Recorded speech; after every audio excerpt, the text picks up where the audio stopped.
guys, I'm Shama Maher, CEO of Scaling Retail, and today we're going to talk about 5 strategies to help you increase your sales at markets.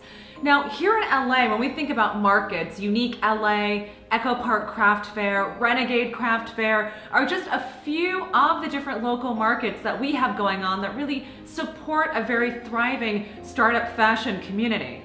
However, there are lots of different markets like this that happen on a national and global scale, and how you start to use them can be very, very important. In fact, some of the brands I've worked with have developed such a great strategy for markets that they actually continue to do them as a huge revenue stream.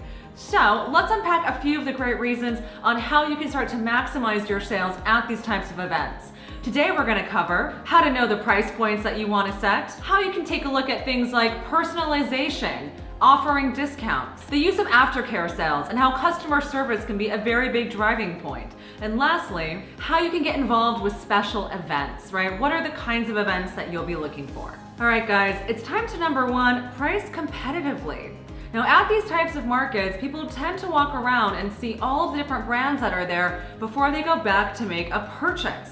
So make sure that you understand what other brands are being shown there, so you're not the most expensive brand on the block. In fact, you want to make sure that within your pricing categories that maybe you have something that's for sale at a discount, or maybe you have a bunch of your new full price stuff. But people are at markets to find little deals, even if it's just 10% off, or maybe they get a discount if they engage with you on Instagram and follow you. Think about the different ways in which you can price yourself to be competitive. Now, the next is getting involved with VIP events. I know at the Echo Park Craft Fair, they've got a VIP event the night before. And guess what? Lots of people, like myself, like to check out these VIP events, not just to shop in an environment that's a little less crowded, but be able to get some special deals and get to meet some of the artisans that may not be available to me over the course of that weekend. Having more personalized one-on-one shopping experiences can be very beneficial for brand building. It's very important to build the communication with your customers and really put a face to the brand name. So find out all about the special VIP events and find out ways in which you can get involved in the evening before, even the weekend before, depending on what that particular event is. Now, different kinds of special discounts can really range the gamut.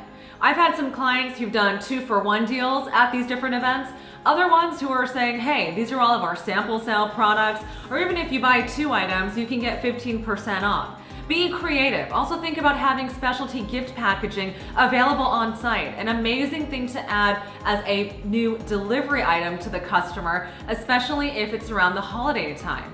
And if you're smart to think a little bit more outside the box, you may want to think about ways of shipping that product to that customer's home, or even sending a courier to ship it over the next day if it's local, so that they don't have to walk around carrying all the product. Not all markets have to be cash and carry, though certainly it's a great idea to have lots of product. You can definitely do a lot of other selling and shipping mechanisms to get someone to buy without having to walk around with all those bags. Create an interactive experience through personalization.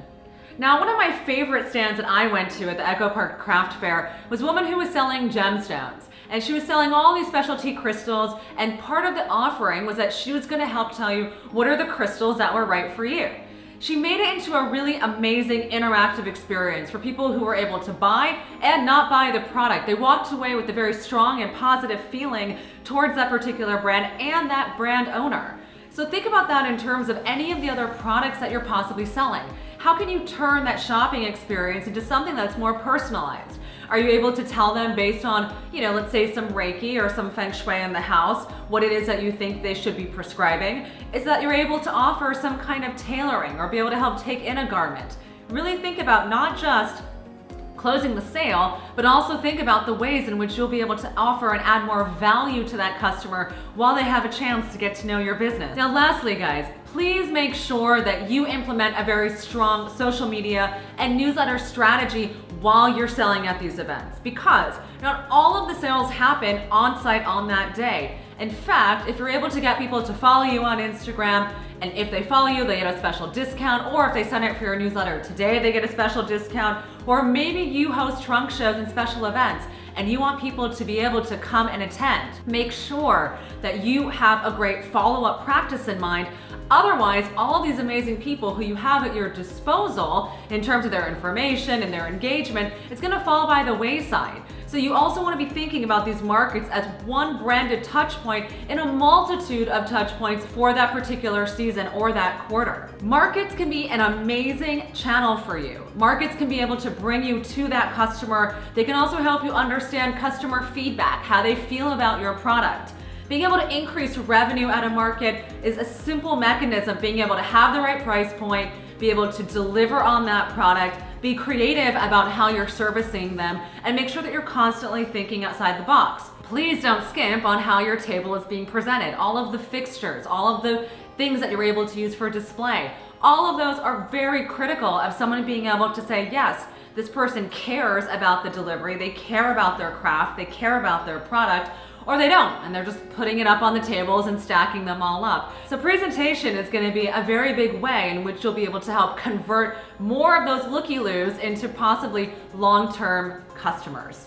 All right, guys, I hope you see all of the amazing ways in which markets can be of immense value to you. Make sure you check out our blog post for more in-depth coverage on how to build a thriving local community for your business in order to really help increase your sales. And please make sure you check out our download on how to plan the ROI for your marketing activities.